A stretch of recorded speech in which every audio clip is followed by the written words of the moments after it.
Ladies and gentlemen, have you ever seen a form where you can't submit your information without filling all information? In this video, I'm going to show you how you can implement this system in your web application. So keep watching this video until the end.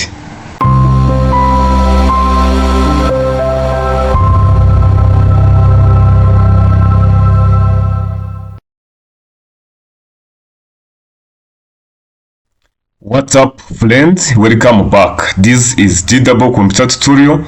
We are going to learn how to use required in our web application, right? So required is very important to manage the how user interact with your website. So of course, first of all, we have to create a form, right? By using this form tag, as you see.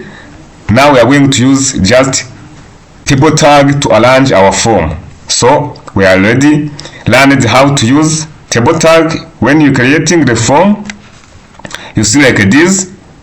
Yeah, now is our form. It's consisted by two labels: label for username and label for password. This is a simple login form, right? And we have, of course, text to enter, username as an email, and other text field to enter password. And remember, we already used ID so that you can connect our label with our text field. So let us learn it before using required to show you how it works, and we'll learn it after to show how it will work when we use required, right? So let us learn it. And you see now we get our form. Yeah, username and password, and this is placeholder that we can enter like this username, you see, and password we can enter like this, and once you click here you will get your password in readable form. So let me submit my form. You see is now submitted. And also once I click like this, then submit, you see also will be submitted even if I don't enter the password, right? So this is not good for developers.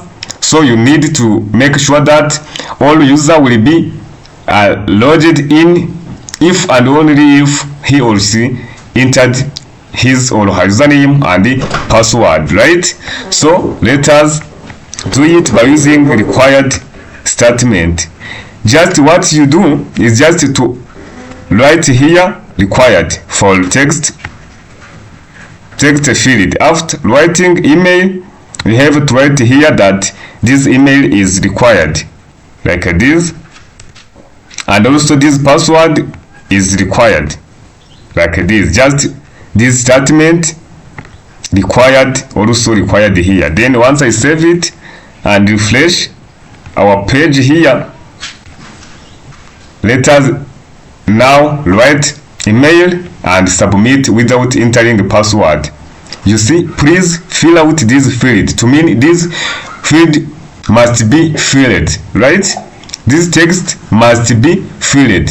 So let us write jevizo or gmail.com or jevizo2020 as password.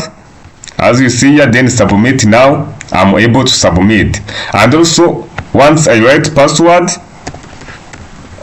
here without write username, also I can't submit my form unless I entered my email here, right?